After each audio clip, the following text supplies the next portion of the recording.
नमस्कार दोस्तों, आज हम उस मौलिक ग्रंथ का अध्ययन करने जा रहे हैं जो हठ योग के इतिहास में एक मील का पत्थर है। उसका नाम है गेरंद संहिता। यह ग्रंथ राजा चंड कपाली और महर्षि गेरंद के बीच संवाद के रूप में प्रस्तुत है। अन्य ग्रंथों से भिन्न गेरंद संहिता योग को शरीर के माध्यम से साधना के रूप में प्रस्तुत करती है और शरीर को एक घट यानी कि मिट्टी का बर्तन माना गया है जिसे साधना के द्वारा शुद्ध और मजबूत बनाना होता है। इसीलिए यहाँ योग को घटस्थ योग भी कहा गया है। राजा चंद कपाली तत्व ज्ञान यानी कि आत्मज्ञान प्राप्त करने का मार्ग पूछते हैं और महर्षि गेरंद इस ज्ञान की प्राप्ति के लिए 7 अंगों या सप्त साधना का वर्णन करते हैं। ये 7 अंग एग्जाम की दृष्टि से सबसे महत्वपूर्ण है।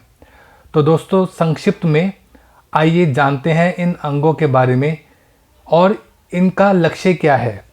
पहला है षटकर्म, जिसे शुद्धि के लिए साधा जाता है। दूसरा है आसन, जिससे दृढ़ता यानी कि स्थिरता और मजबूती मिलती है।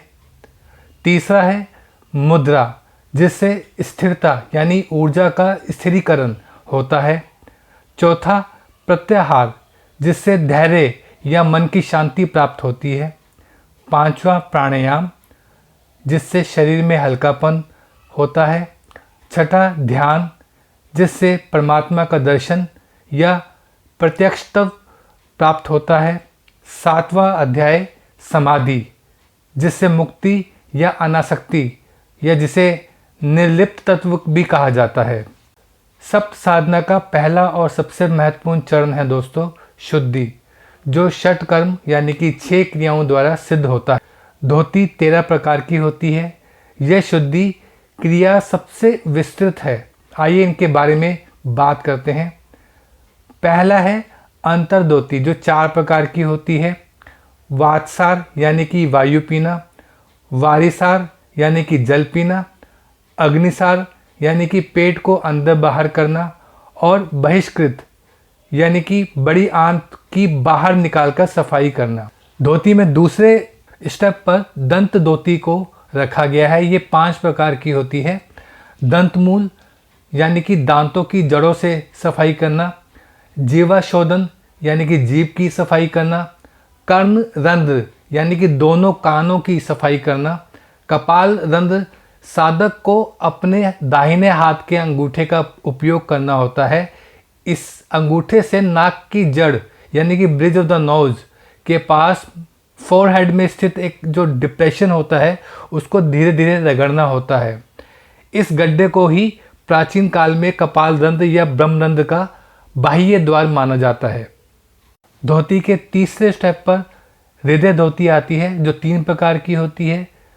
पहली है दंड धोती। इसके लिए हल्दी या केले के तने की नरम डंडी का प्रयोग होता है। साधक को दंड के एक सिरे को धीरे धीरे मुख में डालना शुरू करना चाहिए।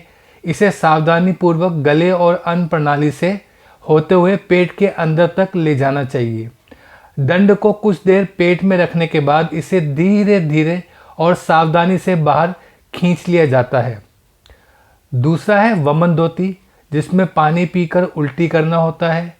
और तीसरा है वस्त्र धोती, जिसमें कपड़े को निगलना होता है और फिर बाद में बाहर निकाला जाता है। धोती के चौथे स्टेप पर मूल शोधन है, जिसमें मध्यमा उंगली से गुदा मार्ग की सफाई की जाती है। तो दोस्तों, षट कर्म का पहला स्टेप धोती ये पूरा हुआ। अगला स्टेप है बस्ती। ये 2 प्रकार की होती है। यौगिक एनीमा भी कहा जाता है इसको। पहला है जल बस्ती, जिसमें जल का उपयोग होता है, और दूसरा है स्थल बस्ती, जिसमें वायु का उपयोग होता है। षटकर्म का तीसरा स्टेप है नेति। इसमें नासिका को शुद्ध किया जाता है पानी के द्वारा। चौथा स्टेप है लौलिकी, जिसे नौली भी कहा जाता है। इसमें पेट को संचालित किया जाता है। इसमें वाम, दक्षिण और मध्य भेद बताए गए हैं। 5वां स्टेप है त्राटक, एक तक दृष्टि से देखना। 6ठा स्टेप है इसमें कपाल भाती। ये 3 प्रकार की होती है। इस पे विशेष ध्यान दीजिएगा। इस ग्रंथ में कपालभाति को षटकर्म में रखा गया है, लेकिन अन्य ग्रंथों में यह कपालभाति प्राणायाम में होती है। इसके 3 प्रकार होते हैं। वामक्रम यानी कि वायु, alternate breathing from left nostril to right nostril and vice versa. दूसरा है व्युत्क्रम कपालभाति, जिसमें नाक से जल पीकर मुंह से निकालना होता है। और तीसरा है शीतक्रम कपालभाति, जिसमें मुंह से जल पीकर नाक से निकालना होता है। दोस्तों, अब बात कर लेते हैं घेरन संहिता के दूसरे अध्याय के बारे में, जिसे आसन प्रकरण कहा जाता है। और आसनों का अभ्यास दृढ़ता यानी कि स्ट्रेंथ के लिए किया जाता है। तो शुद्धि के बाद दूसरा चरण है आसन। घेरन संहिता 84 लाख आसनों में से 32 सबसे महत्वपूर्ण आसनों का वर्णन करती है। परीक्षा के लिए महत्वपूर्ण आसन के बारे में बात करते हैं। बैठने वाले आसन हैं सिद्धासन, पद्मासन, मुक्तासन, गुप्तासन, स्वस्तिक आसन, गोमुखासन, वीरासन, उत्कटासन, संकटासन, वज्रासन।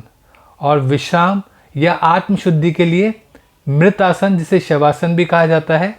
और दूसरे आसनों के बारे में भी बताया गया है, जैसे सर्पासन, भुजंगासन, मत्स्येंद्र आसन, उत्तान कूर्मासन, कुक्कुट आसन, मयूरासन, धनुरासन। अब हम तीसरे अध्याय के बारे में बात करते हैं, जिसे मुद्रा प्रकरण कहा जाता है और जिसका अभ्यास स्थिरता के लिए किया जाता है, यानी कि स्टडीनेस के लिए किया जाता है। तो दोस्तों, तीसरा चरण है मुद्रा, जो शरीर में ऊर्जा को स्थिरता प्रदान करता है। इस अध्याय में 25 मुद्राओं और बंधों का वर्णन है। तो पहले बंध के बारे में बात कर लेते हैं, जिन्हें लॉक कहा जाता है।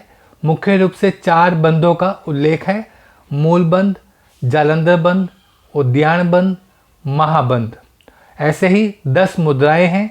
खेचरी मुद्रा, जिसमें जीभ को तालू से लगाना होता है। महामुद्रा, महावेद, योनि मुद्रा, शांभवी मुद्रा, विपरीत करनी मुद्रा, अश्विनी, पाशिनी, काकी, मातंगी और भुजंगिनी मुद्रा भी इस अध्याय में वर्णित है। साथ ही साथ में धारणा मुद्रा का भी इसमें उल्लेख है। ये घेरन संहिता की अद्वितीय विशेषता है। पंच तत्वों को नियंत्रण करने के लिए ऐसी 5 धारणा मुद्राएं बताई गई हैं, जैसे कि पार्थिवी मुद्रा, अंबसी धारणा मुद्रा, आग्नेयी धारणा मुद्रा, वायवी धारणा मुद्रा और आकाशी धारणा मुद्रा। दोस्तों, नाम से ही पता लग जाता है। पार्थिवी माना पृथ्वी तत्व, अंबसी माना जल तत्व, आग्नेयी माना अग्नि तत्व, वायवी माना वायु और आकाशी माना आकाश तत्व। तो दोस्तों, अब हम अध्याय 4 और 5 के बारे में बात करते हैं। अध्याय 4 है प्रत्याहार के बारे में और 5वां है प्राणायाम, जिससे हमें धैर्यता और लगिमा यानी शरीर का हल्कापन प्राप्त होता है। तो प्रत्याहार प्रकरण के बारे में बात करते हैं। इसका लक्ष्य धैर्य यानी कि मन की शांति और स्थिरता प्राप्त करना है।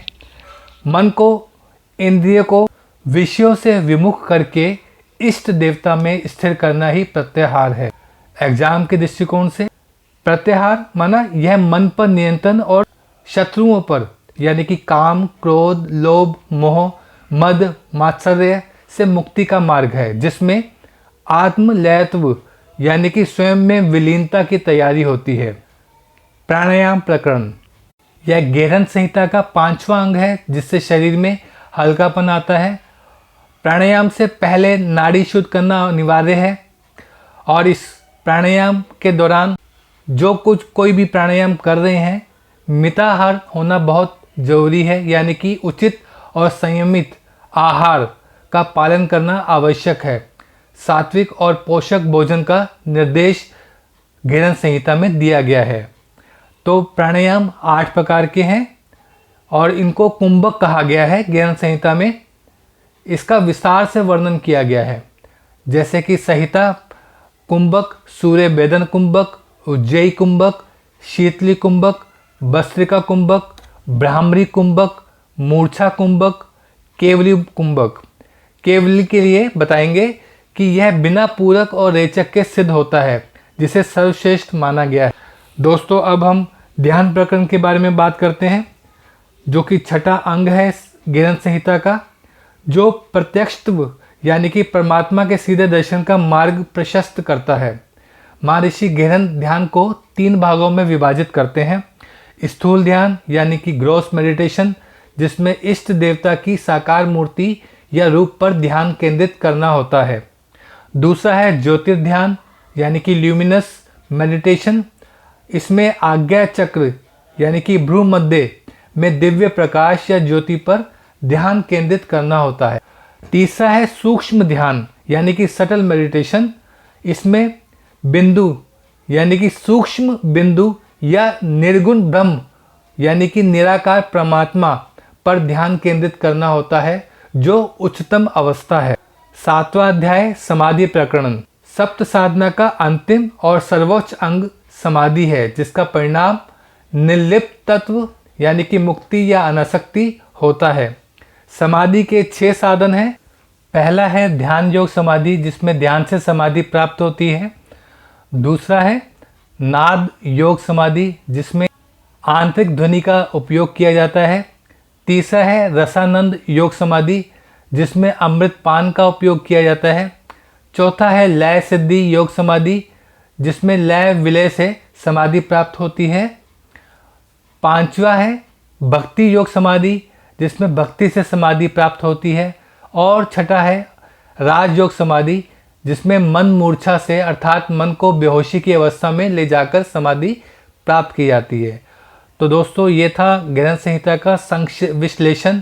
याद रखें, परीक्षा में सफलता के लिए सप्त साधना, शोधन, दृढ़ता, स्थिरता, धैर्य, लागिमा, प्रत्यक्षत्व, निर्लिप्त तत्व और प्रत्येक अध्याय के विशेष घटकों जैसे 32 आसन, 25 मुद्राएं, 8 कुंभक, 3 ध्यान और 6 समाधि मार्ग को कंठस्थ करना आवश्यक है। इस वीडियो को अपने दोस्तों के साथ ज़रूर साझा करें और ऐसे ही गहन यौगिक ज्ञान के लिए हमारे चैनल को सब्सक्राइब करें। धन्यवाद और आपकी परीक्षा के लिए शुभकामनाएं।